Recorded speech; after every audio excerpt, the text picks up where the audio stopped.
हर कहानी में छुपा है एक राज, हर आवाज के पीछे है एक सच। हेडफोन लगाए और खो जाए मीको एफएम की रहस्यमय दुनिया में। सोतो शहर की एक अजीब दुकान में चेन फेंग एक चमकदार क्रिस्टल बॉल को देख रहा था। दुकान का मालिक फ्लेंडर्स मन ही मन मुस्कुरा रहा था। आज उसने एक मूर्ख ग्राहक को फंसा लिया था। उसने सोचा, ये गंदगी से भरा क्रिस्टल मैंने 100 सोने के सिक्कों में बेच दिया। वाह, क्या धंधा है। दाई मोबाइल, जो वही खड़ा था, चेन फेंग को देखकर हैरान था। उसने सोचा कि चेन फेंग इतना ताकतवर तो है, पर शायद बिजनेस में मूर्ख है। चेन फेंग शांत आवाज में बोला, कोई बात नहीं, मैंने इसे खरीदा है क्योंकि इसका मुझे बड़ा काम है। फ्लेंडर्स के दिल में हंसी फूटी। काम? इस कच्चे का काम? ये बेवकूफ तो मुझे अपमान कर रहा है। तभी दुकान के दरवाजे पर किसी के आने की आवाज आई। एक लड़का और एक लड़की अंदर दाखिल हुए। चेन फेंग ने पलटकर देखा और उसकी आंखों में एक अजीब चमक आ गई।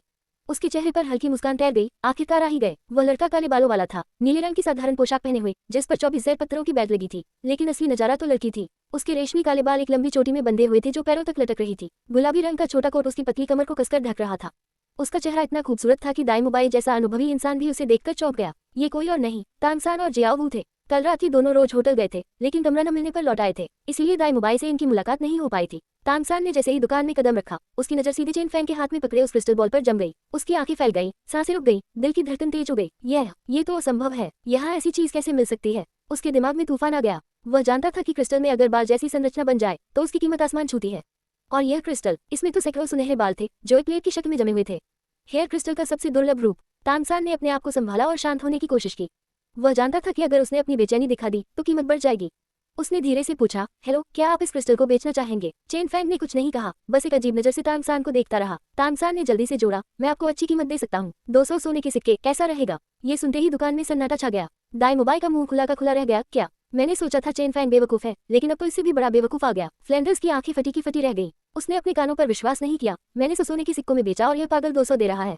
क्या मुझे अपनी आंखें और कान धोने चाहिए? उसके दिल में अफसोस का सागर उमड़ने लगा। काश मैंने ज्यादा मांगा होता, पर असली खेल अभी शुरू भी नहीं हुआ था। चेन फेंग की आंखों में एक रहस्यमय चमक थी, जैसे वो कोई बड़ी योजना बना रहा हो। उसके दिमाग में सिस्टम मॉल की आवाज गूंज रही थी। नया आइटम अनलॉक हुआ। क्या ये क्रिस्टल वाकई कचरा था या फिर इसमें कोई अद्भुत रहस्य छुपा था? फ्लेंडर्स ने जब तांगसान को 200 सोने के सिक्के की बोली लगाते सुना तो उसकी जलन आसमान छूने लगी। उसने चेन फेंग को ऐसे देखा जैसे कोई अपने दुश्मन को देखता है।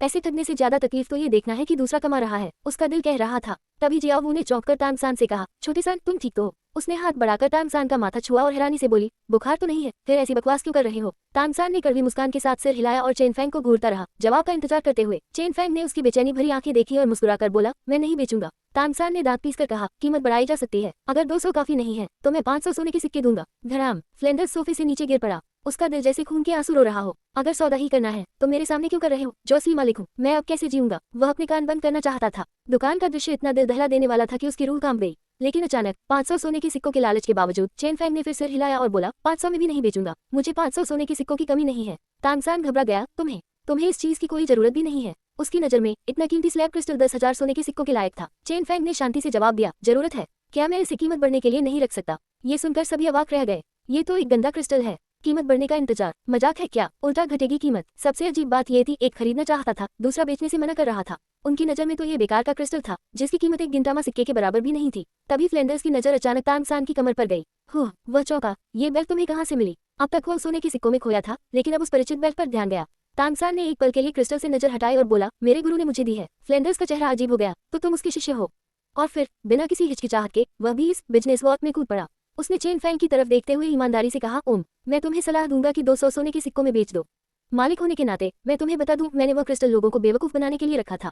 वह असल में बेकार है। ये सुनकर तांगसान का दिल धक से रह गया। दुकान के मालिक ने खुद बोल दिया तो कोई समस्या नहीं होनी चाहिए। अगर यह बेकार है तो कीमत कैसे बढ़ेगी? उसकी आंखों में उत्साह की चमक आई। लेकिन फ्लेंडर्स की दखलंदाजी देखकर चेन फेंग को गुस्सा आ गया। जबरन खरीदना बेचना, ये पहली बार देख रहा हूँ। बेकार है तो क्या हुआ? क्या मैं इसे सिर्फ रखकर देख नहीं सकता? तभी दाई मोबाइल, जो अब तक चुपचाप सब देख रहा था, भड़क उठा। उसने तांगसान को घृणा भरी नजरों से देखा। मेरे दोस्त ने कहा वह नहीं बेचेगा, तो जबरदस्ती क्यों कर रहे हो? दाई मोबाइल अब और बर्दाश्त नहीं कर सका। हालांकि वह चेन फेंग से सिर्फ एक बार मिला था, लेकिन उसकी उदारता और ताकत से प्रभावित था। दूसरी ओर तांगसान दूसरों पर दबाव डालना पसंद करता था। थोड़ी तुलना करने पर फर्क साफ था। पहली नजर में ही दाई मोबाइल को तांगसान पसंद नहीं आया, लेकिन अचानक फ्लेंडर्स भी नीले कपड़ों वाले लड़के की मदद करने लगा। यह अजीब दृश्य था। दाई मोबाइल की प्रतिक्रिया देखकर फ्लेंडर्स चौंक गया और जल्दी से उसे आंख मारी। क्या कोई बड़ी साजिश चल रही थी? लेकिन दाई मोबाइल कोई साधारण इंसान नहीं था। वह इतना घमंडी और आत्मविश्वासी था कि एक बार जो फैसला कर ले उसे दिन तो क्या पूरा परिवार मिलकर भी नहीं बदल सकता था।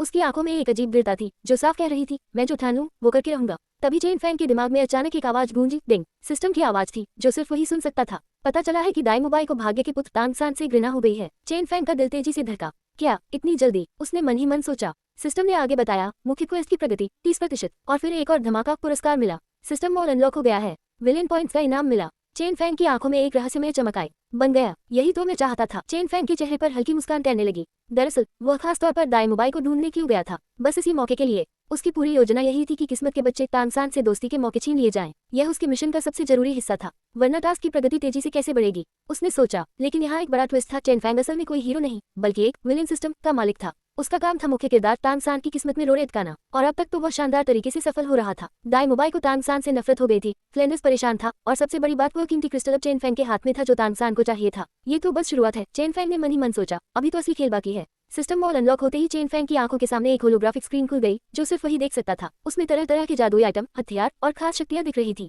विलेन पॉइंट्स 500 स्क्रीन पर चमक रहा था। ये पॉइंट्स मैं खास चीजें खरीदने में इस्तेमाल कर सकता हूँ, चेन फैंग ने सोचा। लेकिन तभी उसे एक और मैसेज दिखा, चेतावनी, भाग्य का पुत्र तानसान आपसे दुश्मनी रखने लगा है, खतरा बढ़ रहा है। चेन फैंग को हंसी आ गई। अच्छा, दुश्मनी ही तो चाहिए थी। जितनी ज्यादा दुश्मनी उतने ज्यादा विलेन पॉइंट्स। इस बीच दुकान में तनाव बढ़ता जा रहा था। तानसान गुस्से से लाल हो रहा था। फ्लेंडर्स परेशान था। दाई मोबाइल चेन फैंग का साथ दे रहा था, और जियाओ सब कुछ समझ नहीं पा रही थी। ये क्रिस्टल आखिर है क्या, जिसके लिए इतना बवाल हो रहा है? अचानक तानसान ने अपने दिमाग में अपने गुरु की आवाज सुनी। तानसान, वह क्रिस्टल तुम्हारे भविष्य के लिए बेहद जरूरी है। उसके बिना तुम्हारी हिडन वेपन तकनीक अधूरी रह जाएगी। तानसान की मुठ्ठियां भिंच गईं। वह जानता था कि यह लड़ाई सिर्फ एक क्रिस्टल की नहीं थी, यह उसके सपनों की लड़ाई थी। दूसरी ओर चेन फैंग के सिस्टम में एक नया अपडेट आया। नेक क्वेस्ट अनलॉक। तानसान के सबसे जरूरी आइटम को हमेशा के लिए अपने पास रखें। इनाम 1000 विलेन पॉइंट्स और एक रहस्यमय गिफ्ट। चेन फैंग की आंखों में शैतानी चमक आई। वह जानता था कि वह क्रिस्टल तानसान की जिंदगी का सबसे अहम हिस्सा बनने वाला था, और अब वह उसके हाथ में था। फ्लेंडर्स अब भी आंख मार मारकर दाई मोबाइल को इशारे कर रहा था, लेकिन दाई मोबाइल टच से मस नहीं हो रहा था। वह चेन फैंग के साथ खड़ा था। चेन फैंग के दिल में खुशी की लहर दौड़ गई। सबसे खास बात यह थी कि सिस्टम ने मॉल फंक्शन भी अनलॉक कर दिया था, तो मुख्य क्वेस्ट की प्रगति 30% तक पहुंचनी चाहिए थी इसे अनलॉक करने के लिए। ये सिस्टम तो बड़ा कंजूस है, उसने सोचा। तभी दाई मोबाइल की आंखों में एक दुष्ट चमक आए। लाल रोशनी की एक किरण चमकी, और वह तानसान की ओर देखते हुए ठंडे स्वर में बोला, तुम तो बेशर्म हो। क्या तुम सोचते हो कि सोटो शहर में तुम्हारी ही चलती है? ये सुनकर फ्लेंडर्स भी दंग रह गया। ये तो बड़ी मुश्किल हो गई। वह सोचने लगा, दाई मोबाइल को तानसान की असली पहचान नहीं पता थी, लेकिन अगर पता भी होती तो शायद उसे कोई फर्क नहीं पड़ता। तानसान की आंखों में ठंडी चमक आई। ये सुनहरे बालों और दोहरी आंखों वाला आदमी कौन है? मैं किसी से बात कर रहा हूँ और यह मुझे बेशर्म कह रहा है। उसके स्वभाव के हिसाब से वह इसे कैसे बर्दाश्त कर सकता था? माहौल बिगड़ता देख जियाओ वो आगे बढ़ी। उसने दाई मोबाइल को सीधे देखते हुए कहा, हम तुम्हारे दोस्त से बात कर रहे हैं, अपना काम देखो। फिर उसने चेन फैंग की ओर देखा और नाक सिकोड़ कर बोली, एक टूटा फूटा क्रिस्टल खजाने की तरह रखा है, किसी परवाह है? उसकी बात से लग रहा था कि वह दंगा करवाना चाहती है। जियाओ के सुंदर चेहरे को देखकर चेन फैंग की आंखों में शरारत आई। तानसान के सावधान स्वभाव को देखते हुए वह फिलहाल टकराव नहीं चाहेगा। शायद वह सोच रहा है कि मुझे मरवाने का कोई तरीका निकालेगा, लेकिन क्यूट सी जियाओ तो है ही। चेन फैंग ने जियाओ को देखा, जो उससे एक से छोटी थी, और उकसाते हुए बोला, तुम लड़ना चाहती हो? अगर जीत गई तो मैं क्रिस्टल दे दूंगा। जियाओ का गुस्सा भड़क गया। बस लड़ो। उसके गुस्से स्वभाव में कहाँ झुकना था। उसे तो चेन फैंग दाई मोबाइल से भी ज्यादा चिढ़ाने वाला लग रहा था। तीसरे भाई ने इतनी ऊंची कीमत देने की पेशकश की, फिर भी यह नहीं बेचेगा, और अब चुनौती दे रहा है। देखती हूँ तेरे दांत तोड़कर। तानसान ने आगे बढ़कर समझाने की कोशिश की, लेकिन देर हो चुकी थी। उसने कहा, जियाओ मुझे करने दो। लेकिन जियाओ ने घमंड से कहा, नहीं, मैं करूंगी। इसे इतना पीटूंगी कि इसकी माँ भी नहीं पहचान पाएगी। ये सुनकर दाई मोबाइल मुश्किल से अपनी हंसी रोक पाया। चेन फैंग से लड़ना, उसे तो पता भी नहीं चलेगा कि कैसे मरी। लेकिन चेन फैंग ने दोनों को लड़ने का मौका नहीं दिया और साफ साफ बोला, कोई बात नहीं, दोनों साथ आ जाओ। अगर तुम मुझे मेरी मार्शल स्पिरिट इस्तेमाल करने पर मजबूर कर दो तो तुम जीत गए। ये कहकर वह धीरे धीरे बाहर चल पड़ा, और बाकी सब उसके पीछे पीछे चले। तानसान की भौहें सिकुड़ गई। पहली बार उसे इतना घमंडी इंसान मिला था। जैसे ही दुकान के बाहर पहुंचे, चेन फैंग की आंखों में अचानक एक चमक आई और उसका पूरा शरीर तंग गया। फिर उसे एक डरावनी आभा महसूस हुई, जैसे लाशों के पहाड़ और खून के समंदर से आ रही हो। चेन फैंग चौंक गया और उसे एक तीव्र संकट महसूस हुआ। ये तान हाव है, वह अचानक समझ गया। वह कोई चुपकर देख रहा था। गलत नहीं हो सकता। सामान्य तौर पर उसे यह महसूस नहीं होना चाहिए था। अगर कोई टाइटल डॉलू अपनी आभा छुपाना चाहे तो एक सोल लॉर्ड कैसे भाम सकता है? तभी सिस्टम की आवाज गूंजी, डिंग। सिस्टम ने पास में डेस्टिनी चाइल्ड के खेमे के एक शक्तिशाली व्यक्ति का पता लगाया है, टाइटल डॉलू स्तर का। चेतावनी। चेन फैंग को अचानक समझ आया, तो ये बात है। सिस्टम का नाम डेस्टिन विलेन था, इसलिए जब भी तानसान के पक्ष से कोई मजबूत व्यक्ति आता था तो ये चेतावनी देता था। चेन फैंग के दिमाग में तूफान मच गया। तांग हाओ यहाँ है, मतलब तानसान का पिता, एक टाइटल डॉलू जो इस पूरे शहर को मिटा सकता है। अगर मैंने तानसान को गलती से जरा भी चोट पहुंचाई तो उसके माथे पर पसीने की बूंदें आने लगी। ये तो जानलेवा स्थिति हो गई। मैं तो बस विलेन बनना चाहता था, मरना नहीं। इस तरह से मैं पहले से ही कुछ चीजों का अनुमान लगा सकता हूँ। चेन फैंग के दिल में एक तीव्र जरूरत महसूस हुई। मुझे जल्दी से अपनी ताकत बढ़ानी होगी। हालांकि वह अपनी उम्र के लोगों में अजय था, लेकिन असली ताकतवर लोगों के सामने मैं तो एक उंगली के इशारे से खत्म हो जाऊंगा, खासकर तांग हाओ जैसे किसी के सामने। जैसे ही उसका मन हिला, मेरी जान खतरे में पड़ जाएगी। साथ ही अगर वह तानसान को मारना चाहे तो उसे तांग हाओ और पूरे हाओटियान संप्रदाय का सामना करना पड़ेगा, एक ऐसी बाधा जिससे बचा नहीं जा सकता। चेन फैंग की आंखों में गंभीरता थी, लेकिन फिर वो खुलकर मुस्कुरा दिया। हालांकि मैं तांग हाओ को नहीं हरा सकता, लेकिन तानसान को हराने में कोई दिक्कत नहीं है। उससे पहले मैं उसे एक सबक सिखाऊंगा। चेन फैंग निश्चित था, जब तक तांग सान खतरे में नहीं होगा तांग हाओ बाहर नहीं आएगा। इससे पहले कि वो और सोच पाता, सामने तांग सान ने धीरे से सांस छोड़ी और ज्वेंटियन तकनीक से खुद को सबसे अच्छी स्थिति में लाना शुरू किया। कृपया सलाह दें। अगले ही पल तांग सान ने मुक्का मारा और उसका दाहिना हाथ तुरंत चमकदार सफेद हो गया। लड़ाई शुरू होते ही चेन फैंग होश में आया और उसकी आंखों में मुस्कान तैर गई। ये तांग क्लान जवान यू शो है। फिर उसने 2 उंगलियां फैलाई और उंगलियों पर सोल पावर उमड़ने लगी। मेरी तलवार लो। ये कहने से पहले ही उंगलियों से एक तलवार की ऊर्जा निकल गई। क्लैंग, तलवार की ऊर्जा और सफेद मुक्के की टक्कर हुई, जैसे सोना और लोहा आपस में टकरा रहे हों। चेन फैंग का शरीर बिल्कुल नहीं हिला, लेकिन तांग सान 7-8 कदम पीछे हट गया। उसकी छाती में खून और ऊर्जा उबल रही थी। तांग सान को लगा जैसे उसने किसी दैवीय हथियार पर मुक्का मारा हो। उसकी मुट्ठी कट गई और दर्द हो रहा था। उसने हाथ उठाया और देखा, एक गहरा निशान। ये किस तरह का हमला है? चेन फैंग ने कोई जवाब नहीं दिया, बल्कि तांग सान की ओर इशारा करते हुए तिरस्कार से कहा, अपनी मार्शल स्पिरिट दिखाओ। अगले ही पल तांग सान ने हिचकिचाहट छोड़ दी और उसके दाहिने हाथ पर नीली चांदी की घास की धारियां निकलने लगी। ब्लू सिल्वर ग्रास बेहद तेजी से आगे बढ़ी और चेन फैंग को लपेटने लगी। ब्लू सिल्वर उलझाव। ये सुनकर चेन फैंग हंसी रोक नहीं पाया। तूने अभी अभी अपनी माँ को इस्तेमाल करके मुझे लपेटने की कोशिश की, काफी क्रूर है। ब्लू सिल्वर ग्रास दरअसल तांग सान की माँ की आत्मा थी, लेकिन उसके हाथों की गति बिल्कुल धीमी नहीं हुई। उंगलियों की सोल पावर तलवार की ऊर्जा में बदल गई और बाहर निकल गई। एक चौंकाने वाला दृश्य सामने आया। Blue silver grass chain fang को लपेट पाती उससे पहले ही बीच में ही कट गई, लेकिन तांग सान ने हार नहीं मानी और लगातार ब्लू सिल्वर ग्रास से हस्तक्षेप करता रहा। तेजी से दौड़ते हुए उसके शरीर से छुपे हुए हथियार उड़ने लगे, जिनमें से हर एक चेन फैंग के जीवन के महत्वपूर्ण बिंदुओं पर लक्षित था। हे क्या चाल है? चेन फैंग ने ठंडी मुस्कान के साथ कहा और बिना हिले खड़े रहे। उसके शरीर में सोल पावर उमड़ रही थी और बस हथेली की एक लहर से तलवार की ऊर्जा की शक्तिशाली लहर ने छुपे हुए हथियारों को एक एक करके उड़ा दिया। तांग सान ने जोर से चिल्लाया, ब्लू सिल्वर ग्रास पर जीवी। सैकड़ों ब्लू सिल्वर ग्रास पिंजरों में बदल गई थी, जिन पर बीज थे। एक बार छू गया तो पूरा शरीर ब्लू सिल्वर ग्रास से ढक जाएगा और हिलने की क्षमता खो देगा। लेकिन चेन फैंग हल्के से मुस्कुराया। वह पहले ही तांग सान की चाल समझ चुका था। उसने अपनी उंगली झटकी और बोला, मेरी तलवार खाओ और अमर भी घुटने टेक देगा। उंगलियों से एक और शक्तिशाली बर्फ जैसी सफेद तलवार की ऊर्जा निकली। इस तलवार की ऊर्जा में पहले से ही स्वर्ग की शक्ति का अंदाज था, जो सभी जीवित प्राणियों को दबा देती थी। हालांकि चूंकि यह मार्शल सोल्स और सोल स्किल्स के माध्यम से नहीं निकली थी, इसलिए इसका प्रभाव काफी कम हो गया था। फिर भी ये लेवल 28 की तांग सान से निपटने के लिए काफी थी। तलवार की ऊर्जा ने तेजी से आगे बढ़ते हुए सभी ब्लू सिल्वर ग्रास को काट डाला और सीधे तांग सान की ओर बढ़ी। बूम! एक जबरदस्त धमाके की आवाज आई। तांग सान को लगा जैसे पूरा आसमान उस पर गिर रहा हो। वह जमीन पर गिर गया, खून उगल रहा था। छुपकर देख रहे तांग हाओ की मुठ्ठियां भिंच गई। ये लड़का इतना ताकतवर है। उसने सोचा, अगर एक हमला और तो मुझे बाहर आना पड़ेगा। क्या चेन फैंग जानबूझकर तांग हाओ को उकसा रहा था? जहां जहां तलवार की ऊर्जा गुजरी, ब्लू सिल्वर ग्रास की जीवन शक्ति तेजी से वाष्पित होने लगी। चेन फैंग के पास पहुंचने से पहले ही वह जमीन पर गिरकर ढह गई। परजीवी ब्लू सिल्वर ग्रास के बीजों की जीवन शक्ति तो और भी तेजी से खत्म हो गई। तांग सान की सबसे शक्तिशाली तकनीक, जिस पर उसे इतना गर्व था, चेन फैंग की एक उंगली के इशारे पर धूल में मिल गई। फिर चेन फैंग धीरे धीरे आगे बढ़ा, तांग सान की ओर चलते हुए। उसके कदम शांत और आत्मविश्वास से भरे थे, जैसे वह टहलने जा रहा हो, युद्ध में नहीं। तांग सान ने कितनी भी कोशिश की, लेकिन वह उसे रोक नहीं सका। उसके सभी हथियार, सभी तकनीकें, सब बेकार साबित हो रही थी। ये कैसे संभव है? तांग सान के माथे पर पसीना बह रहा था।